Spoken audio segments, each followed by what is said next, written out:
Hello. As a psychologist, I get a lot of questions that are about more than just the here and now. They're about the future we're trying to build for our kids. And today, we're going to dive into a really thoughtful, really vulnerable question and look at it through a psychological lens. So, the question we're looking at today came from a mother in an online community. I'm just going to read it to you exactly as she wrote it.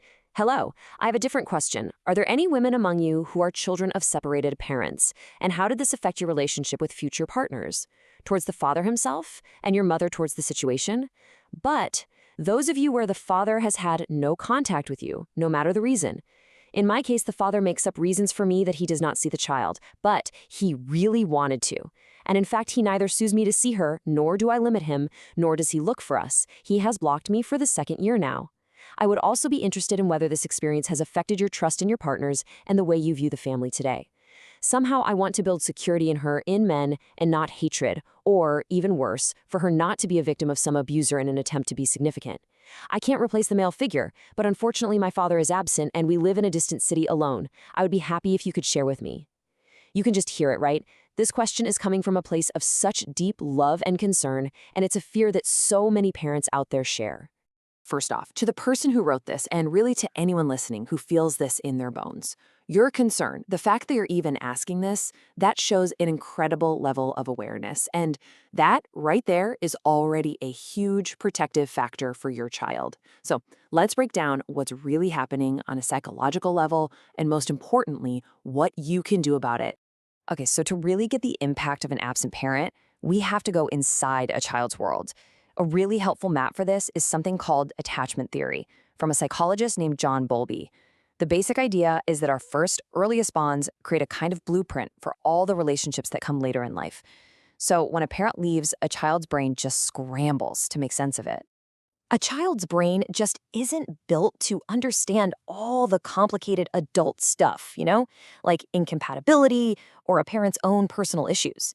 Instead, kids are naturally egocentric, which just means they see the world as revolving around them. So what do?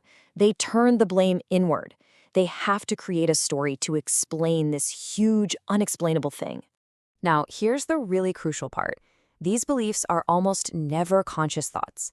A kid isn't sitting there thinking, I guess I'm not valuable enough. No, it's a feeling. It sinks in deep and becomes this underlying assumption about how the world works.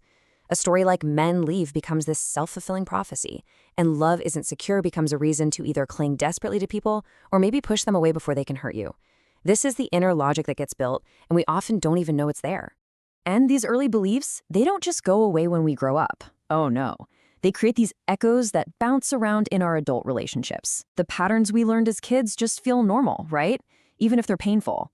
And this often shows up in a few specific attachment styles, which we're about to look at. So you might look at these two styles and think they're total opposites, but they actually grow from the exact same root, a deep, deep fear of being abandoned. The person with an anxious attachment style tries to stop abandonment by pulling closer and closer, always needing that reassurance. On the other hand, the person with an avoidance style tries to avoid the pain of abandonment by just never letting anyone get too close in the first place. And they'll often pick partners who are unavailable because, well, that's what feels familiar. This brings us to a really core concept in psychology called repetition compulsion. It sounds fancy, but it's actually pretty simple. It's our unconscious mind trying to fix the past by reliving it. So if you grew up with a parent who is emotionally distant, you might find yourself drawn to partners who are, you guessed it, emotionally distant. It's not because you like the pain, it's because your unconscious is trying to win the original game. It's saying, okay, this time I'm going to make them stay. This time I'll finally get it right and be chosen. So, knowing all of this, we get to the most important question of all. Can you actually do something about this?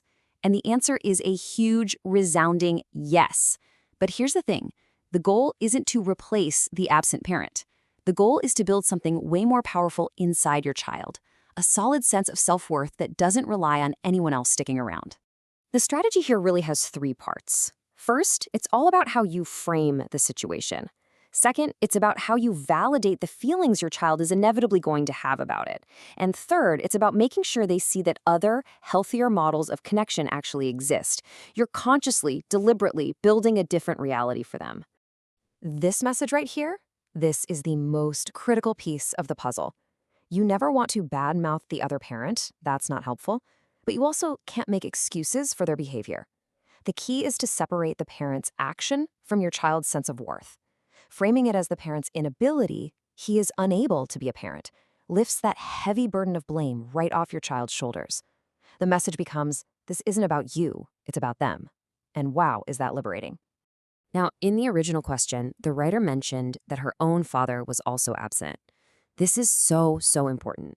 When we see these patterns pop up from one generation to the next, it's not destiny, it's a learned script. And the very first step to rewriting any script is just realizing you've been reading from one all along. This might be the single most powerful lesson in all of parenting.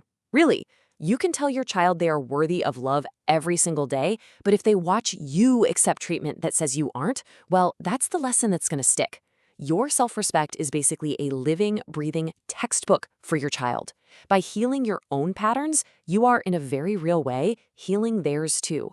So, after looking at what's missing, let's shift our focus to the single most powerful factor that is already there, because this is where real, lasting security comes from. Let me be really clear about this. Research shows this again and again. The quality of the attachment to the primary caregiver is the single biggest predictor of a child's future well-being.